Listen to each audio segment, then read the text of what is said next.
The golden rays of morning sunlight slowly crept through the tall windows of Adelaide Cottage.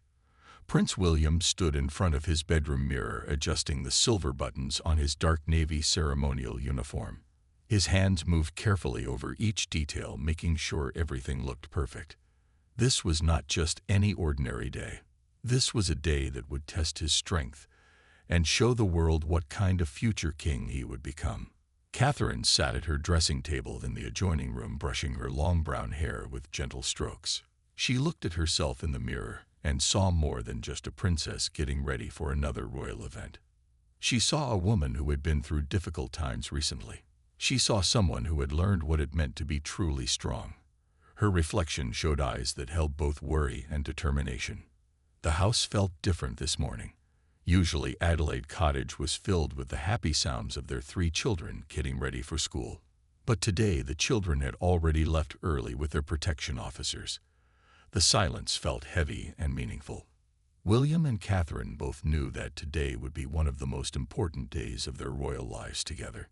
Catherine chose a deep blue dress that she had worn only once before.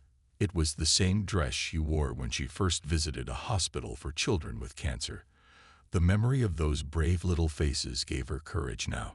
She carefully put on her pearl earrings, the same ones that had belonged to Princess Diana. Wearing them always made her feel connected to William's mother and reminded her of the love and service that came with being royal. William walked into Catherine's room and stood behind her chair. He placed his hands gently on her shoulders and looked at both of their faces in the mirror. They did not need to speak to understand each other. The past few months had been the hardest time of their marriage. Health scares, family worries, and constant public attention had tested them in ways they never expected. But here they were standing together, ready to serve their people once again. Their personal assistant knocked softly on the door and entered with the daily schedule. Today's events at Westminster Abbey would include meeting with families who had lost loved ones, veterans struggling with mental health problems, and young people who had overcome addiction. These were not easy conversations, but they were the conversations that mattered most to William and Catherine. Catherine stood up and walked to the window overlooking their private garden. The roses were blooming beautifully despite the cold spring weather. She thought about how those flowers had survived the harsh winter just like she and William had survived their own difficult season. The garden gave her hope that beautiful things could grow even after the darkest times. William joined her at the window, and they stood side by side watching their protection officers checking the security of their home. In a few hours, they would leave this peaceful place and step into the bright lights of public service. They would smile for cameras, answer questions from reporters, and meet hundreds of people. But right now, in this quiet moment, they were just William and Catherine preparing to do what they believed was right. The morning routine continued around them. Staff members moved quietly through the house preparing for their departure. The royal car was being cleaned and checked outside. Security officers spoke in low voices through their radio devices. Everything had to be perfect because when you are royal, nothing can go wrong in public. Catherine picked up a small photograph from her dressing table. It showed their family during a private holiday last summer. Everyone was laughing, and the children looked so happy and carefree. She hoped that one day soon they could feel that light and free again. But for now, duty called, and they would answer that call together with love and courage in their hearts. The black royal car pulled away from Adelaide Cottage at exactly 10:30 in the morning. William sat on the right side wearing his perfectly pressed uniform, while Catherine settled beside him in her elegant blue dress. The car was comfortable and quiet, but both of them could feel the importance of this journey in every mile they traveled. Their driver had been working for the royal family for 15 years. He knew the best routes through London and exactly how to avoid the busy traffic that could make them late. Behind them followed 2 more cars filled with security officers and staff members. In front of them, a police motorcycle cleared the way through the crowded London streets. Catherine looked out of the window at the people walking on the sidewalks, going about their normal Thursday morning activities. Some people were hurrying to work carrying coffee cups and checking their phones. Others were shopping or meeting friends for lunch. She wondered what it would feel like to have such a simple life where your biggest worry was being late for a meeting or forgetting to buy milk at the store. William noticed that Catherine seemed lost in thought. He reached across the seat and took her hand in his. Her fingers felt cold despite the warm spring day. He squeezed gently, and she turned to look at him with a small smile. They had learned to communicate without words during their years of marriage. This simple touch said everything they needed to say about supporting each other through difficult times. The car turned onto a busy main road, and suddenly people began pointing and waving from the sidewalks. Some held up their phones to take pictures, while others simply stood and watched the royal convoy pass by. A group of school children pressed their faces against a classroom window and waved excitedly when they saw the royal flag on the front of the car. Catherine waved back at the children and felt her heart lift a little. These moments reminded her why she and William chose to continue their royal duties even when everything else in their lives felt uncertain. The people of Britain had supported them through good times and bad times. Today they would return that support by being present for those who needed them most. William was reviewing his notes for the speeches he would give at Westminster Abbey. He had written them himself late last night while Catherine slept. The words needed to be perfect because they would be speaking to people who had experienced real pain and loss. He could not offer empty royal phrases or meaningless comfort. These people deserved honesty and genuine care from their future king and queen. The London traffic moved aside as their convoy approached. William looked out at the famous buildings and busy streets that he had known since childhood. This was his city, and these were his people. One day he would be responsible for all of them as their king. The thought both excited and frightened him. How could anyone be ready for such enormous responsibility? As they got closer to Westminster Abbey, Catherine could see crowds of people gathering along the barriers that had been set up for their arrival. Some people had been waiting for hours just to catch a glimpse of them. She saw elderly ladies holding flowers, young families with small children, and groups of teenagers taking selfies while they waited. The ancient towers of Westminster Abbey came into view, rising majestically above the other buildings around it. This beautiful church had witnessed 1,000 years of British history. Kings and queens had been crowned here. Royal weddings had filled it with joy, and state funerals had honored the greatest leaders of the nation. Today, William and Catherine would add their own chapter to that long history. They would stand where so many members of their family had stood before them, and they would serve their people with dignity, honor, and love. The car slowed down as they approached the Abbey entrance, where hundreds of people waited to welcome them home. The royal car came to a smooth stop directly in front of Westminster Abbey's grand entrance. Outside the windows, William and Catherine could see a sea of faces pressed against the metal barriers. Hundreds of people had gathered to welcome them, and the excitement in the air was impossible to ignore. Camera flashes began popping like tiny fireworks even before the car doors opened. Catherine took a deep breath and checked her appearance one final time in the small mirror inside the car. Her hair looked perfect, and her blue dress had not wrinkled during the journey. But more importantly, she could see in her own eyes that she was ready for whatever this day would bring to them. William straightened his tie and gave her an encouraging nod. The security officer opened Catherine's door first, and she stepped out onto the red carpet that had been laid down for their arrival. The crowd immediately erupted in cheers and applause. She could hear people calling her name and see children waving small British flags that sparkled in the morning sunlight. The energy from all these people felt like a warm hug surrounding her. William emerged from the other side of the car and walked around to join Catherine. Together, they stood for a moment, taking in the scene before them. The ancient stone walls of Westminster Abbey rose majestically behind them, while in front of them stretched a crowd full of smiling faces and hopeful hearts. This was exactly why they loved their role as members of the royal family. An 8-year-old girl named Emma had been waiting with her grandmother since 7 in the morning. When she saw Catherine, she began jumping up and down with excitement.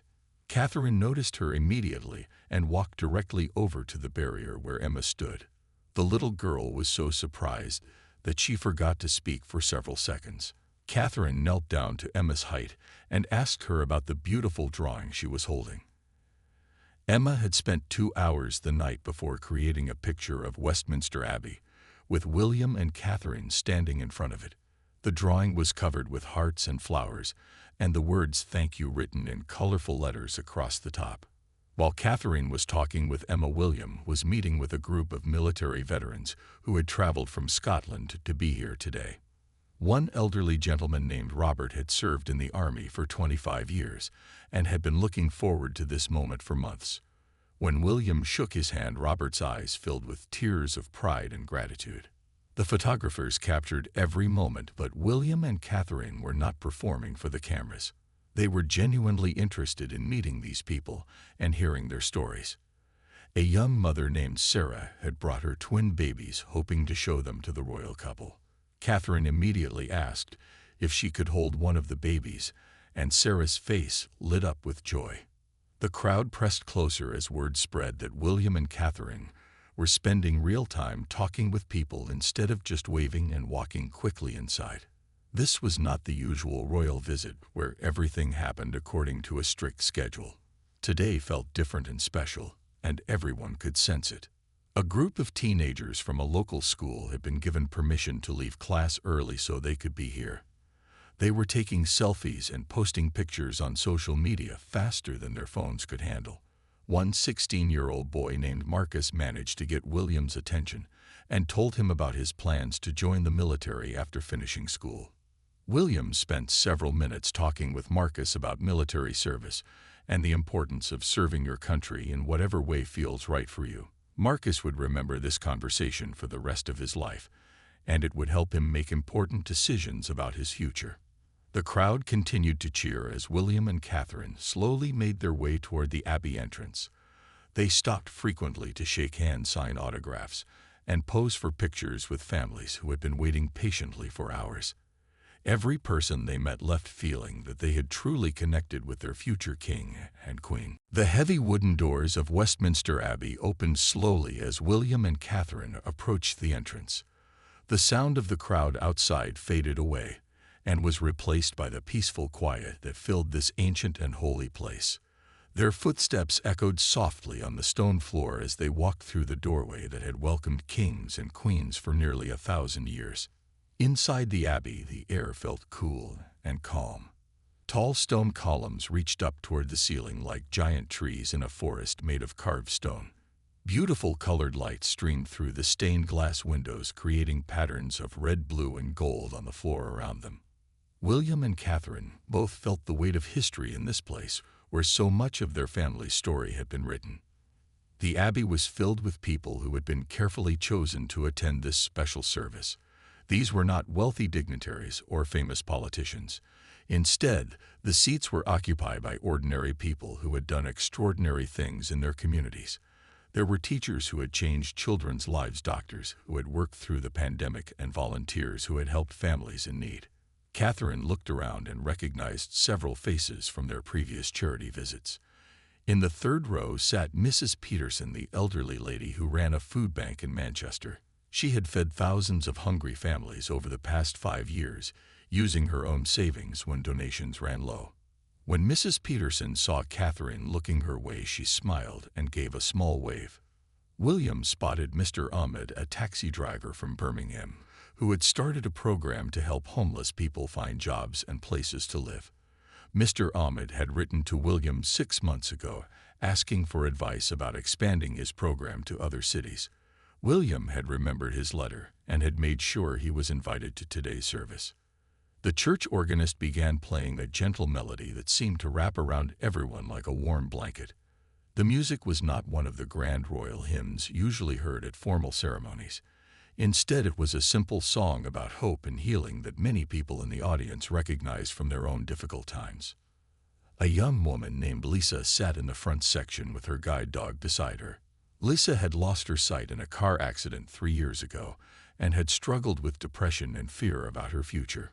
But she had worked hard to rebuild her life and now helped other people who were dealing with similar challenges. Catherine had met Lisa at a hospital visit last year and had stayed in touch through letters and phone calls. The service began with words of welcome from the Abbey's dean, who spoke about the importance of coming together during difficult times. He talked about how the strongest communities are built when people support each other through both joy and sorrow. His words seemed to speak directly to William and Catherine, who had learned this lesson very personally in recent months. A children's choir from a local school began singing a song they had written themselves about helping others and being kind.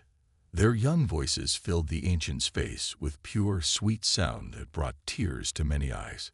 Catherine watched the children's faces as they sang and remembered her own 3 children, who were probably in their classrooms right now learning their own lessons about growing up in a complicated world. William looked around at all the faces in the Abbey and felt overwhelmed by the goodness he saw there. These people had faced real problems and real pain in their lives, but they had chosen to use their experiences to help others instead of becoming bitter or giving up hope. They were living examples of the kind of service and sacrifice that made him proud to be British. The atmosphere in the Abbey felt electric with emotion and purpose. Everyone present understood that they were part of something special and meaningful that would stay with them long after they returned to their everyday lives. The service continued with readings from different people who had found strength during their hardest moments. William and Catherine sat in the front row listening carefully to every word. The ancient wooden pews felt solid beneath them, like the faith and hope that had supported countless generations of people who had sat in this same place seeking comfort and guidance. A young man named David walked slowly to the front of the Abbey to share his story. He was only 23 years old, but he looked much older because of everything he had been through. David had lost both of his parents in a house fire when he was 18. For 2 years after that terrible day, he had struggled with anger and despair, wondering why such awful things happened to good people. David's voice shook slightly as he began to speak, but his words were clear and honest. He told everyone how he had almost given up on life completely until a neighbor named Mrs. Williams started bringing him soup and sitting with him when the loneliness felt too heavy to bear. Mrs. Williams had also lost someone she loved, and she understood the deep pain that seemed like it would never go away. Catherine felt tears starting to form in her eyes as she listened to David's story. His experience reminded her of her own recent struggles with uncertainty and fear about the future. She had also discovered how much it meant to have people who truly understood what you were going through and who stayed beside you even when you had nothing to give back to them. During a quiet moment in David's speech, William reached over and gently took Catherine's hand. He did not look at her or make any obvious gesture that the cameras might catch. He simply let his fingers intertwine with hers in a way that said he understood exactly what she was feeling. This small touch gave both of them strength to continue listening to the difficult but important stories being shared. David continued speaking about how Mrs. Williams had gradually helped him see that his parents would have wanted him to find a way to be happy again. She had encouraged him to volunteer at a local community center where he could help other young people who were dealing with loss and grief. Through helping others, David had slowly begun to heal his own broken heart. An elderly woman named Grace was the next person to stand up and share her experience. Grace was 87 years old and had been caring for her husband, who had dementia for the past 8 years. Every day she watched the man she had loved for 60 years slowly forget who she was and who he had been. But Grace spoke with quiet dignity about finding small moments of joy, even in the middle of such sadness. Grace talked about how her husband might not remember her name anymore, but he still smiled when she played his favorite songs from when they were young. She had learned to treasure these tiny glimpses of the person he used to be instead of mourning all the things they had lost. Her words about finding light in darkness touched everyone in the Abbey, including William and Catherine. The congregation listened in complete silence as Grace described the helpers who came to her house every week to give her a few hours of rest. She spoke about the young volunteer named Sam who read books to her husband, and the nurse named Janet who always took extra time to make sure both of them felt cared for and respected. Catherine squeezed William's hand tighter as she thought about how Grace's story connected to their own lives. They too had learned recently about the importance of accepting help from others and about finding hope in small daily moments of love and kindness. The wisdom shared by these brave people was teaching them lessons that no royal training could ever provide. The atmosphere in Westminster Abbey felt charged with emotion and spiritual energy. Everyone present seemed to understand that they were witnessing something sacred and transformative that would change how they thought about courage, service, and love. Halfway through the service, William noticed something happening in the third row that caught his attention immediately. An elderly gentleman wearing military medals on his jacket was struggling to control his emotions. The man's shoulders were shaking, and his wife beside him was gently rubbing his back, trying to comfort him. Other people nearby were starting to notice, and William could see that the situation needed immediate attention. The man was Colonel James Thompson, a decorated war veteran who had served his country for 40 years. He had come to the Abbey today because he deeply respected William and Catherine for their support of military families. But listening to the stories of loss and healing had brought back memories that he had tried to keep buried for many years. Colonel Thompson was remembering his best friend Michael, who had died in his arms during a mission overseas 25 years ago. Michael had been only 22 years old, with a young wife and baby daughter waiting for him at home. The colonel had promised Michael that he would take care of his family, but Michael's wife had moved away after the funeral, and the colonel had never been able to keep his promise. William could see that this was not just normal sadness, but something much deeper and more painful. Without thinking about royal protocol or what his security team might say, William quietly stood up from his seat in the front row. He walked calmly down the aisle toward where Colonel Thompson was sitting, while everyone else continued listening to the service. Catherine watched her husband with pride and concern. She knew that William was following his heart instead of the careful plans that had been made for this day. She also knew that this was exactly the kind of moment that separated real leadership from just going through the motions of royal duty. William was showing everyone what it truly meant to serve others. The colonel looked up in surprise when he saw William approaching his row. William smiled gently and asked if he could sit down beside the older man. The colonel tried to stand up and salute, but William placed a kind hand on his shoulder and quietly asked him to stay seated. The two men sat together while the service continued around them. William leaned close to Colonel Thompson and asked him in a whisper what was troubling him. The colonel's voice was barely audible as he told William about his friend Michael and the promise he had never been able to keep. He explained how the guilt had followed him through decades of successful military service and into his retirement years. While William was talking with Colonel Thompson, Catherine noticed that the colonel's wife, Margaret, was also struggling with emotion.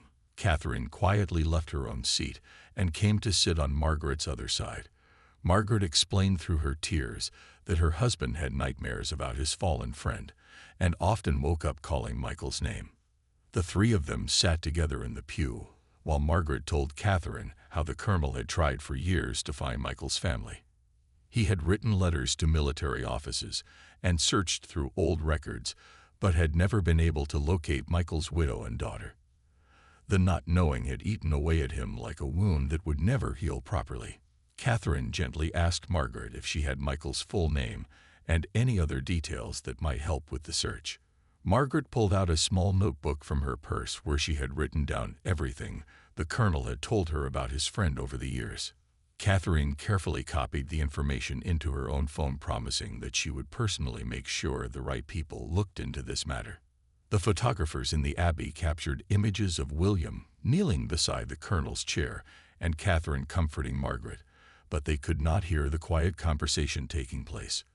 What they were witnessing was not a planned photo opportunity, but a genuine moment of human compassion that showed the true character of their future king and queen. After making sure Colonel Thompson and his wife Margaret were feeling better, William slowly walked back to the front of Westminster Abbey.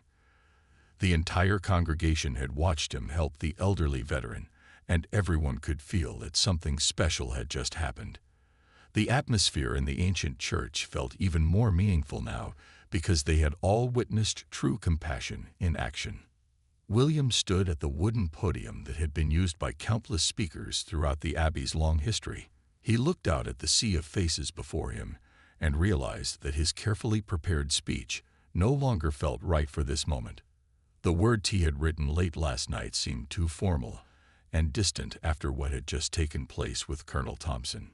He pulled the folded papers from his jacket pocket and set them aside on the podium without looking at them. Instead, he began to speak directly from his heart about what he had learned from the people in this room today. His voice was quieter than usual, but every person in the Abbey could hear him clearly because they were all listening with complete attention. William began by thanking everyone for sharing their stories of struggle and hope. He said that he and Catherine had come to the Abbey today, thinking they were here to offer comfort and support to others. But instead they had received far more than they had given. The people in this room had taught them lessons about courage and love that they would carry with them for the rest of their lives. His voice became slightly unsteady as he talked about how recent experiences had changed his understanding of what it meant to be strong. He explained that he used to think strength meant never showing weakness or fear. But listening to David talk about his grief and Grace describe caring for her husband had shown him that real strength comes from being honest about your struggles and still choosing to help others. Catherine watched her husband with growing pride as he spoke with such honesty and emotion. This was not the formal royal speech that their staff had expected him to give. This was William sharing his true feelings with people who had also been through difficult times. She could see that his words were touching everyone in the Abbey in a deep and lasting way. William continued by acknowledging that he and Catherine were not perfect people who had all the answers about life's challenges. He admitted that they had made mistakes and faced problems just like everyone else. But he said that serving the British people had taught them that the most important thing was not to have a perfect life, but to use whatever experiences you have to make other people's lives a little bit better. He spoke directly about Colonel Thompson and how meeting him today had reminded everyone that heroes come in many different forms. Some heroes wear military uniforms and serve their country in war. Others wear nurse uniforms and care for sick patients. Some heroes are teachers who believe in children that nobody else believes in. And some heroes are simply neighbors who bring soup to someone who is lonely. The congregation was completely silent as William talked about the difference between duty and love. He said that duty was doing what you were supposed to do because it was your job. But love was doing what needed to be done because you cared about people more than you cared about yourself. He and Catherine had learned that the best kind of service happened when duty and love worked together. As William spoke about hope and healing in difficult times, his voice grew stronger and more confident. He said that everyone in the Abbey had proven that even the darkest situations could lead to something beautiful if people supported each other with patience and kindness. The stories they had heard today would inspire others to keep going when life felt too hard to bear. After the service officially ended, William and Catherine did not rush toward the Abbey doors like most royal visits required. Instead, they moved slowly through the congregation, wanting to meet personally with as many people as possible. Their security team looked slightly nervous because this was not part of the planned schedule, but they could see that their royal charges were determined to spend real time with these remarkable individuals. The first person they approached was a young mother named Rachel who had been sitting near the back with her two small children. Rachel had written to Catherine 6 months ago, describing how she had struggled with severe depression after her second baby was born. She had felt like a failure as a mother and had been afraid to ask anyone for help because she thought people would judge her harshly. Catherine knelt down to talk with Rachel's 4-year-old daughter Sophie, who was wearing a bright yellow dress and holding a stuffed rabbit. Sophie had been remarkably quiet during the entire service, but now she whispered to Catherine that her mommy had been very sad for a long time, but was getting better now. Catherine's heart melted as she listened to this little girl's innocent understanding of her mother's journey. Rachel explained to Catherine how she had finally found the courage to call a mental health helpline that Catherine had mentioned during a television interview. The person who answered the phone had been kind and understanding and had helped Rachel find a support group for mothers dealing with similar struggles. Meeting other women who understood exactly what she was going through had saved Rachel's life. While Catherine was talking with Rachel and her children, William was meeting with a teenager named Marcus who had traveled from Liverpool with his foster family. Marcus was 17 years old and had lived in 12 different homes since he was 5. Most people had given up on him because his behavior had been difficult and angry for many years. Marcus told William about his current foster parents, Tom and Linda, who had refused to give up on him, even when he tried his hardest to push them away. They had been patient with his outbursts and had slowly helped him understand that his anger came from fear of being abandoned again. For the first time in his life, Marcus felt like he belonged somewhere and had people who truly cared about his future.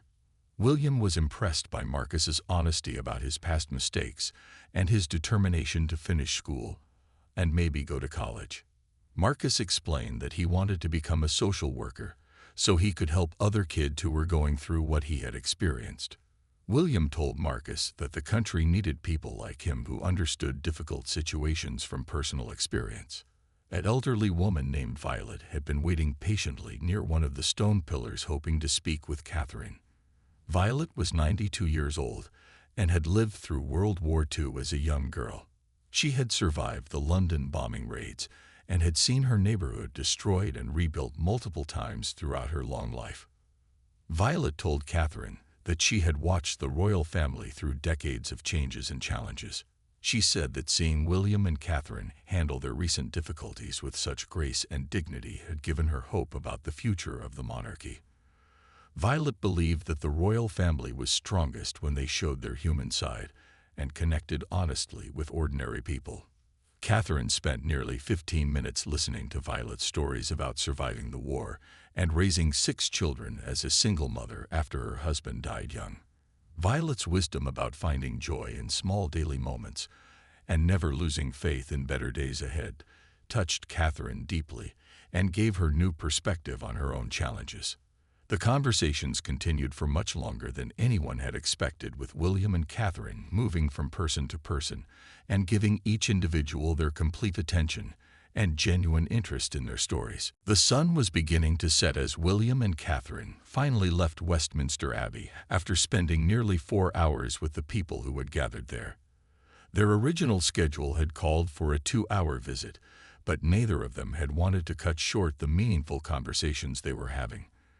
Their security team had quietly adjusted all their other appointments for the day, understanding that something special was happening. The drive back to Adelaide Cottage was much quieter than their morning journey to London. Both William and Catherine sat in comfortable silence, processing all the emotions and experiences from this extraordinary day. The car moved smoothly through the evening traffic while they each thought about the faces and stories that would stay with them forever. Catherine was thinking about young Sophie, the 4-year-old girl who had whispered about her mother's sadness getting better. She remembered how Rachel had cried when Catherine hugged her goodbye and promised to stay in touch through letters and phone calls. Catherine realized that her own recent struggles with health concerns and family worries had prepared her to understand other mothers in ways she never could have before. William was remembering his conversation with Marcus, the 17-year-old boy from Liverpool who wanted to become a social worker. Marcus had given William a handwritten letter before leaving the Abbey, thanking him for listening and treating him like his opinions mattered. William had been touched by the boy's determination to turn his difficult past into a way to help other young people facing similar challenges. Both of them kept thinking about Colonel Thompson and his wife Margaret. Before leaving the Abbey, William had personally called his private secretary and asked him to immediately begin searching for information about Michael Thompson's widow and daughter. William was determined to help the colonel find peace by keeping the promise he had made to his fallen friend so many years ago. As their car turned into the driveway of Adelaide Cottage, Catherine reached over and took William's hand just as he had done for her that morning. They looked at each other and both smiled, knowing that this day had changed them in ways they were still beginning to understand. They had gone to Westminster Abbey thinking they were there to serve others, but they had received far more than they had given. Inside their home, the house felt different from when they had left it that morning. The same furniture was in the same places, and everything looked exactly as they had left it. But William and Catherine both felt like they were returning as slightly different people than they had been when they walked out the door 12 hours earlier. Catherine sat down at her dressing table and looked at herself in the same mirror where she had prepared for the day. Her hair was a little messy from all the hugging, and her makeup had worn off from the tears she had shed while listening to people's stories. But her eyes looked brighter and more peaceful than they had in months.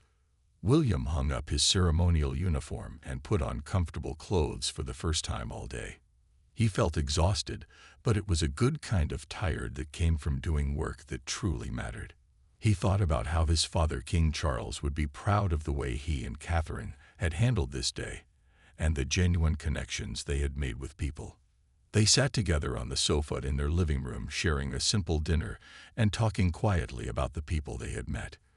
Catherine told William about her conversation with 92-year-old Violet, who had survived the war and raised 6 children alone. William described his time with Marcus and how the teenager's determination had inspired him. As the evening grew darker, they both realized that this day at Westminster Abbey would be remembered as one of the most important in their royal lives together. They had learned that true service was not about grand ceremonies or perfect speeches, but about showing up with open hearts and genuine care for others. Tomorrow they would wake up as the same Prince and Princess of Wales, but they would carry with them the wisdom and inspiration they had gained from the remarkable people they had been privileged to meet.